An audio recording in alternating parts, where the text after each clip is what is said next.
Dwi yn Amgueddfa Cymru Caerdydd heddiw i weld llun arbennig iawn. Dwi'n artist hefyd, ond dwi'n defnyddio deunydd gwahanol iawn. Reita, i mewn â ni i weld llun o'r enw Pwerdy Ceunant gan Mae Lloyd Jones.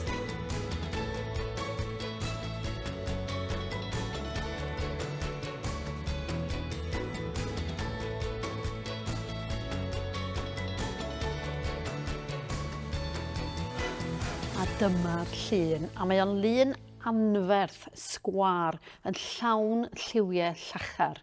A llun tirlun ydy o'n, dim yn y ffordd da ni wedi arfer gweld tirlun neis taclus. Mae hwn yn flociau mawr o liwiau. Ac wrth ddefnyddio grym y gweld, nwch chi sylwi lliw oren yn erbyn glas, pinc yn erbyn gwyrdd, a mae naill lliw yn dod o'r llall yn fyw. A lawr fan hyn, y lliw bach pinc mae fan hyn, mae o'n dod â popeth arall yn fyw. Os fi roed yn llaw drosto fo, yn sydyn, di'r rhan yma'r llun ddim yn gweithio mor dda. Tynnu o'i ffwr a mae'n dod yn fyw. Dyn ni'n gwybod bod o'n dirlun oherwydd y llinellau yma fan hyn, dyma'r grib y mynydd un ochr a dyma siap mynydd arall ochr arall. Wel, pan ydych chi'n edrych ar unrhyw lun gan Mae Lloyd Jones, ydych chi'n gweld marciau brwsh taclus, ydych chi'n gweld blociau mawr o liw. A mae'n gwneud hyn oherwydd gath ei dylanwadu gan glytwaith. O bydde mam gi a mam Mae yn cymryd hen ddillad, torri nhw mewn i sgwariau a gwnïo nhw i gyd efo'i gilydd i wneud quilts ar gyfer y gwely.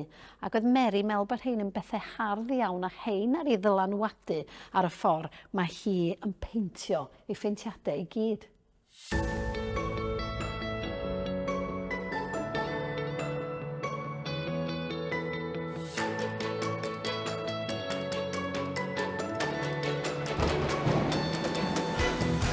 Mae diddordeb Mae mewn tirlun yn fwy na jyst wneud lluniau hardd. Mae gen i ddiddordeb yn sut mae diwydiant a gwaith pobl wedi creithio'r tir, wedi creu tyllau yn y tir, wedi creu marciau ar y tir hyd heddiw. Wel, mae Mae yn enwog am roi geiriau ar ei lluniau. Mae gen i ddiddordeb mewn iaith, achos wrth gwrs mae bob tirlun wedi bod yn llawn o bobl. A mae'n cymryd hen wyddor coelbren y brenin fan hyn, wyddor speiclu triongl iawn. A mae'n addas yn y lle yma, achos mae'r awyr fan hyn yn stormiog ac yn wyllt ac yn ddu.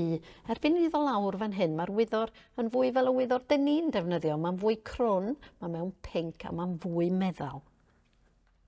Wel, mae'r geiriau i gyd dros y llun yn y iaith Gymraeg. Wel, be maen nhw'n dweud? Mae gen i ni Pwerdy sy'n rhan o'r teitl fan hyn, cwm fan hyn, a mae yna gwm fan hyn. Mae'r ddau fan hyn dod at ei gilydd. Chi'n cael teimlad bod yna rhywbeth yn disgyn i lawr yn fan hyn, bod o'n eitha serth gair newid fan hyn.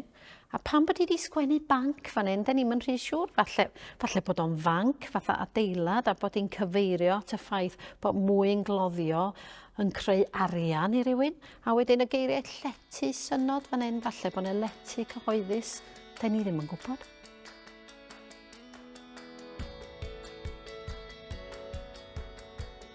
O be dwi'n hoffi am y llun yma yn arbennig ydy'r tymestl du yn yr awyr fan hyn yn mynd lawr i'r pinc sgolau yn fan hyn. Ond be ydy'r saeth glas yma fan hyn sydd yn gwthio'r llygad i mewn i'r cwm? Does sem ateb syml i bob llun, mae fyny chi benderfynu be ydy'r ystyr weithiau, a dyna beth sy'n arbennig am gelf.